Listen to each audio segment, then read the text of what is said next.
Well, good morning. Attitude plus posture equals communion. Let me say that again. Let's wrap our minds around that. Attitude plus posture equals communion. That's going to be a blueprint, a math equation, you might say, that we're going to unpack throughout the week using St. Paul and his letter to the Romans as a canvas for the painting. But attitude plus posture equals communion. We'll take a look at throughout the week how our attitude toward different things influences our interior posture, and how our interior posture greatly influences our capacity to receive God and to either stay in communion with Him or oftentimes resist communion with Him. Attitude plus posture equals communion.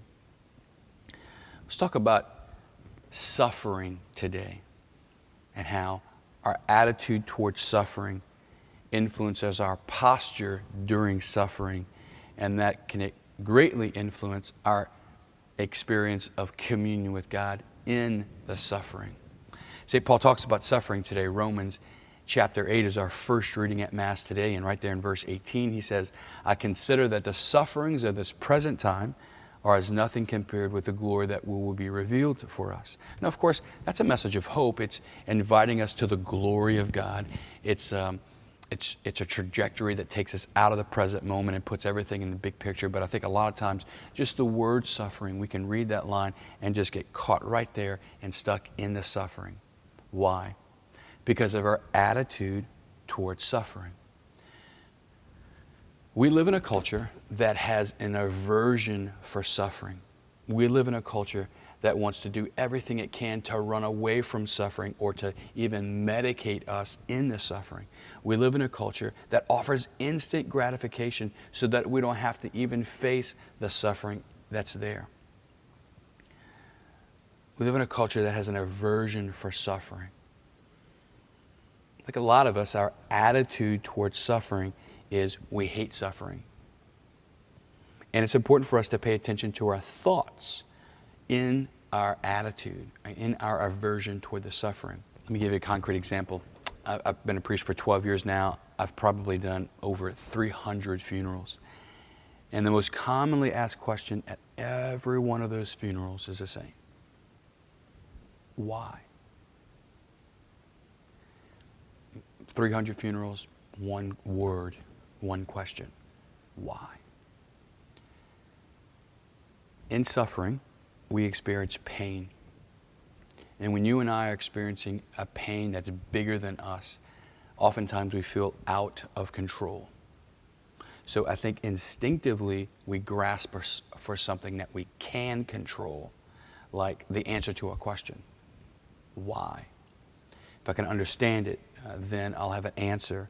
If I have an answer, then I'll have something to blame, or I have someone to blame, and I can direct all my anger at pain at this person. So because in suffering we often hurt, we grasp at something that we can control that will help kind of take away the pain. So we ask why. Because if I get an answer to that question, now I can direct all my anger at the pain or my anger at the suffering. I can direct all of that at the answer to my question. And unfortunately, the answer to that question is often the wrong answer. We get wrong answers. Either we think it's our fault or we think it's other people's fault, and we direct our anger at God because He quote-unquote abandoned us, or He quote-unquote made it happen, or other people quote-unquote made it happen.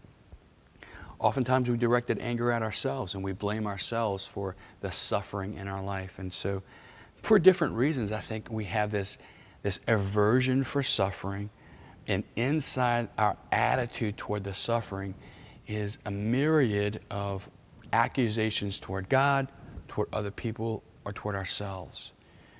We don't like those accusations. We don't want to deal with all of that. So our attitude now influences our posture. And I think for a lot of us, our posture in suffering is either fight or flight. Either A, we turn in on ourselves and we want to take on the suffering. We want to fight. We want to direct all of our anger at the very thing that's causing our suffering. And instead of allowing God to come into it, our posture is we turn in on ourselves and we take on the very thing that is, quote unquote, making us suffer. Or we flight, we run, we get away from the suffering. And our culture is going to fill us with lots of different options that'll, quote unquote, medicate our inner pain. Vices that are available for us 24/7. Instantaneous, quote unquote, gratification that will help us forget about the suffering. And so a lot of times the posture that we take is we turn in on ourselves and either fight or flight. Now, can't you see how fight or flight is a posture that is not turned toward God? Romans is clear today about God's desire to be with us in the suffering. At the end of today's first reading, he says, for we hope that we are saved. The last line says, but if we hope for what we do not see, we wait with endurance. We can wait even in the midst of suffering because we know that God has taken the initiative.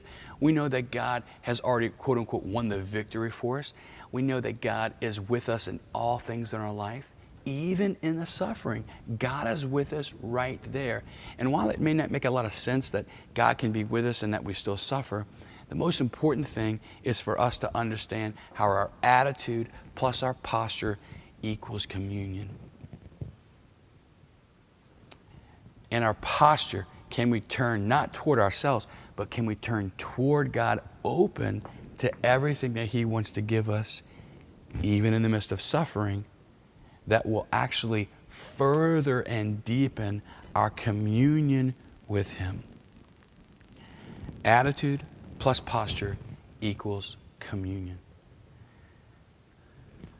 So let's trust the process this week. Let's just trust that God wants to be with us in all things. And let's ask a couple good questions.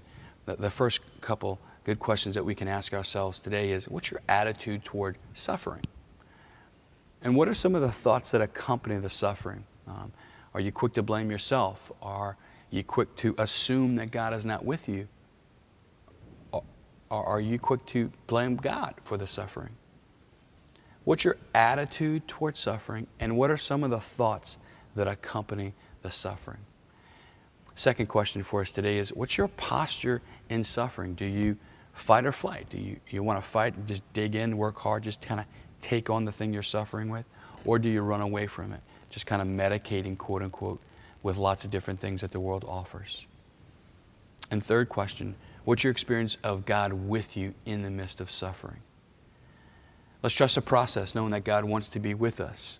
For our attitude plus our posture equals communion.